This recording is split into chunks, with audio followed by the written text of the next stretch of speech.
Le bienfaiteur des Indiens. Ah mais c'est magnifique, il arrive là-bas, attention, faut défendre les Indiens, attention. Au XVIe siècle, le pape Roberto Borghio, et d'ailleurs qui a eu 5 enfants, d'ailleurs il a raison, qui se marie, ces prêtres là, qui se marient, bon ça c'est une autre chose, mais alors le pape là, Roberto Borghio, qui a eu 5 enfants, il encouragea ouvertement les conquistadors au crime par la bulle Inter Caetera du 4 mai 1493. Il déclare: il faut que la loi catholique et la religion soient exaltées et partout amplifiées et répandues. Voilà, ça c'est son ancêtre. Alors évidemment maintenant on a dit pardon, on s'achète une virginité. Mais les racines sont là, les racines. Là. Vous avez vu, c'est plusieurs fois qu'il demande pardon. Ça c'est une coutume chez les papes. Régulièrement, un pape arrive, il demande pardon. Pardon pour les conquistadors, pardon pour ceci, pardon pour cela. Ont-ils remboursé?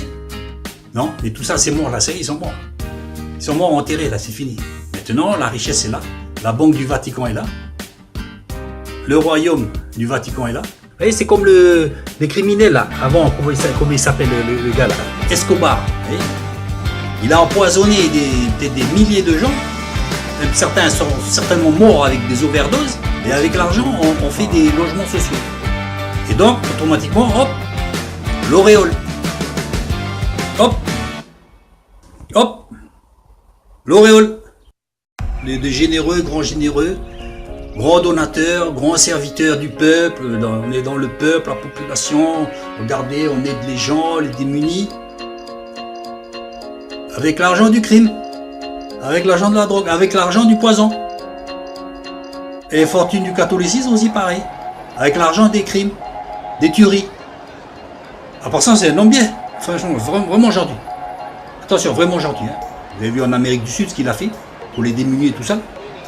Il a aidé ou tout ça et tout ça. Si vous avez des courses à faire et puis vous boitez un peu, vous l'appelez pour l'aider à vous traverser la route, là, il va le faire. Hein. Ah, il n'y a pas de problème. Quelqu'un de très bien.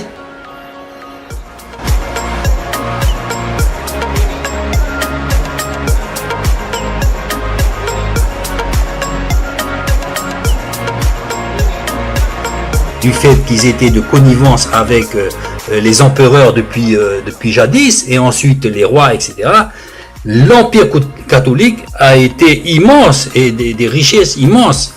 Que les nations barbares soient subjuguées et réduites à la foi, et que la terre appartienne au Christ, et le vicaire du Christ a le droit de disposer, le vicaire de Christ c'est lui, il se prétend vicaire du Christ, a le droit de disposer de tout ce qui n'est pas occupé par les chrétiens.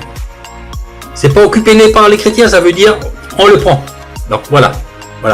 Les infidèles ne sauraient être possesseurs d'aucune partie de la terre. Donc c'est clair et net. C'est les conquistadors en première ligne, mais ils arrivent derrière pour faire des missions, évangéliser, etc. Voilà. Les infidèles ne sauraient être possesseurs d'aucune partie de la terre. Et Christophe Colomb décrit en 1492 « Vos Altesses doivent avoir grande joie que bientôt elles en auront fait des chrétiens. » Voilà. Des chrétiens, des catholiques. Des catholiques. Ne salissant pas la Bible. Dans la Bible, il n'y a aucune mention de subjuguer les personnes et de les exproprier de leur terre. Donc là, c'est encore une usurpation, c'est pas chrétien. Ça, c'est le catholicisme pur jus. Et elles auront instruit en les bonnes coutumes du royaume.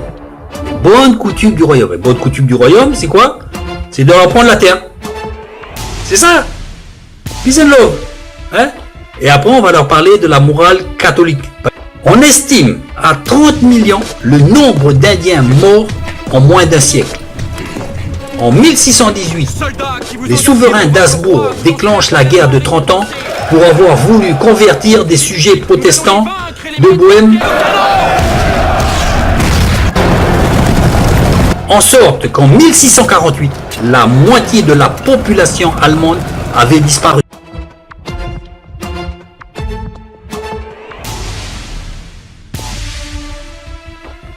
Voilà aussi qu'on en met. La moitié de la population allemande avait disparu.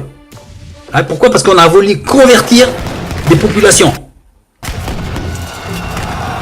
Et maintenant, on arrive avec la papa mobile, tout en blanc, Je suis le sauveur.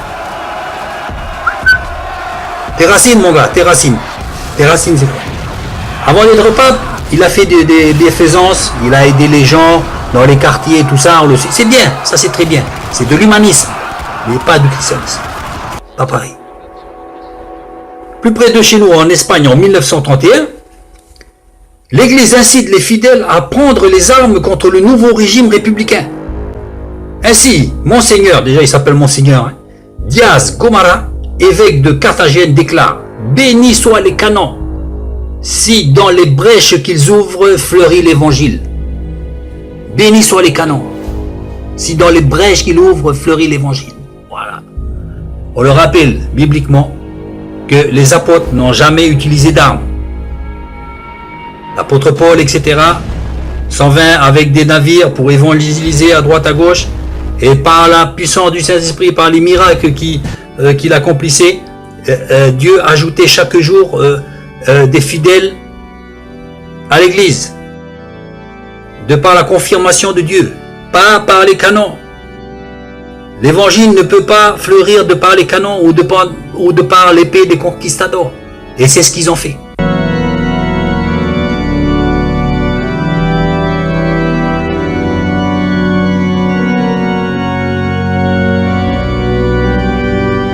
Et c'est ce qu'ils ont fait. C'est pour ça que ces personnes ne sont pas chrétiennes, elles sont catholiques. Et c'est pour ça que des religions comme le pentecôtisme ont de grandes perspectives actuellement en Amérique du Sud, justement parce qu'ils réaffirment la vérité ancestrale des apôtres, la vérité ancestrale biblique que Dieu veut que nous partagions, pas par les canons, mais par la parole que Dieu nous a donnée.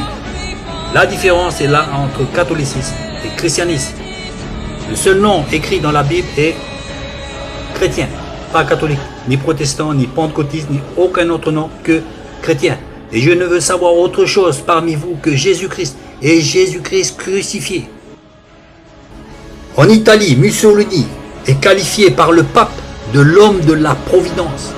Plus tard, la hiérarchie catholique sera mise en cause pour leur silence face aux atrocités nazies et de leur intervention pour organiser des filières de fuite de criminels nazis. Qu'en est-il aussi de la doctrine de l'infaillibilité des papes? Quand Jean-Paul II demande pardon au nom de l'Église catholique pour ses fautes commises, telles l'Inquisition, les croisades, les persécutions pour hérésie, les péchés de racisme et de sexisme et aussi l'omission volontaire. Tout ça, en tout cas, ne ramènera pas à la vie tous ces innocents au travers des siècles, victimes de l'ignorance religieuse. Tous ces savants obligés de se renier, victimes de la fureur de cette église, entre guillemets. Saint Augustin disait, il ne faut rien admettre excepté l'autorité des Écritures. Non, je ne cherche pas à faire du tort à quiconque, mais seulement que ceux qui veulent se prétendre catholiques sachent au moins d'où viennent cette dénomination. Bien des catholiques sont catholiques parce qu'ils ont été faits par leurs parents. Bien, je suis catholique, je suis protestant, mais parce que c'est vos parents qui nous ont fait catholiques protestants. Le but du jeu, c'est de venir à Dieu. Pas par obligation, pas parce que les parents. On ne devient pas chrétien de père en fils. On le devient par choix personnel. Je vous laisse. Bonne soirée.